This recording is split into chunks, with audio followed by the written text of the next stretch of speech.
Good morning. Welcome to Studio 365, powered by tablethink. Today is Thursday, April 12th.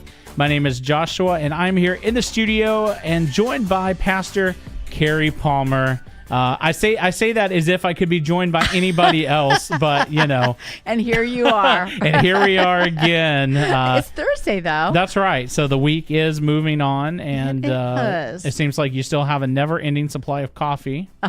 Well, of course. So, I don't even know what to say about that, except maybe, duh. That's right. But yes, we're getting near the end of the week. So yeah, and it's just so great to have these spring days, and you know, here in the Northwest, we have all sorts of kinds of spring days, but, you know, I love them all. That's right. Yeah, you never know what you're going to get really until, I don't know, July. At some point, it finally evens out, and you know what to expect every day. Yeah. But, you know, it's always a surprise. So. It is, but I love this time of year and everything that it brings with it. And, right. You know, I've always tried to kind of figure out which do I like best, which season, and I just discovered I like them all. You like them all. I do, in the Northwest at least. Right. Yeah, I've lived in some places where it's the seasons, but it's much more extreme. Yes. And yeah. It's kind of still, I don't know if it's I like them all. It's maybe more like I don't like them all because they're all extreme. You know, do I want to be really, really cold or really, really hot? But yes,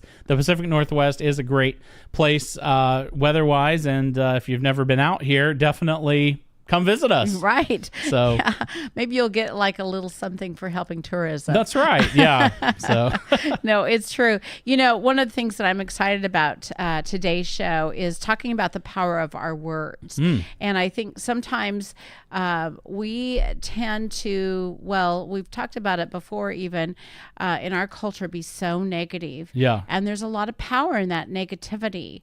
And then those that are trying to be positive almost get mocked at times. And I think it's such a good review. We have to hit this as much as we can of that. If we are really wanting to live in the more of God, if we want to experience what more God has for us, we have to walk away from the negativity. I mean, aren't you finding, you know, there's seems to be more negativity, at least right now. Oh, yeah. Yeah. There's probably no shortage of negativity, especially if you're on social media. Yes. That seems to be, you know, where it's even ramped up even that much more. And yeah, it really is there. I think, you know, one of the things I love just coming up with ideas, and sometimes maybe they're not I don't know, sometimes they're crazy. Right. But it is interesting because I can always tell kind of where someone lands between if they're like, oh, that's cool, that would be interesting or whatever. Or some people, for whatever reason, they just want to immediately be like, oh, you can't do that. You could never make that happen. That's right. You know, your dreams will never come true. And it's like, what is up with this? So there definitely are a lot of people who are very negative out there. You know, there's always somebody, I think, that wants to speak negativity, and we have to just be so aware of that. And actually, I went and saw a while back, just brace yourself. Okay. I went to a movie. Wow. I know, and it's that's been not a normal thing for you. At all. And one of our friends said, wait, you went where? I know. And I, of all things, saw You Only Imagine. Oh, okay. And it was really good. But one of the things that struck me is that originally when he wrote the song I Can Only Imagine, which really impacted my life. I loved that song, and being a pastor, it's I've been around it a lot with. It's been sung at many funerals that I've officiated at, and I've loved every single one. And but he was actually turned down and told that it was not going to make it, that it was not would never be what it actually became. Wow. Yeah. And, you know, he had to make that decision along the way.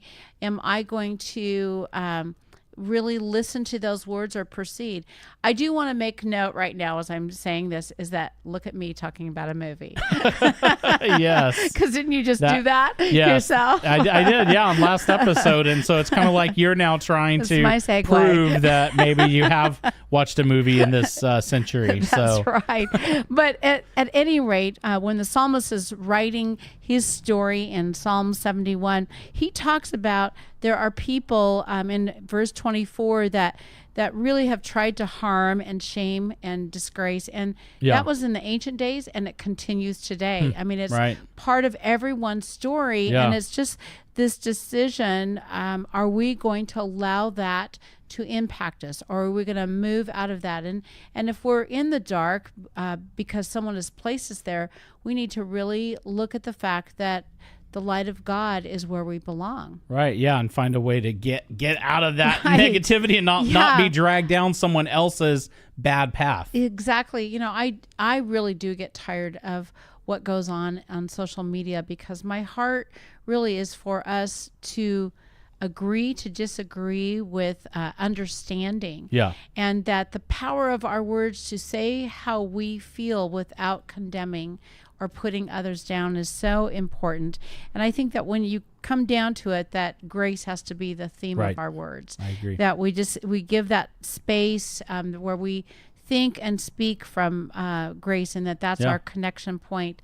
And so Joshua and friends, I want to first of all just challenge each of us to remember that there's power in our words, and let's speak from grace. And I will talk to all of you tomorrow in Studio 365. All right. What a great message, and a good challenge not to let some people who may be negative drag us down, and just to kind of live in that. So, hey, thank you so much for listening to this podcast. We'll see you tomorrow morning.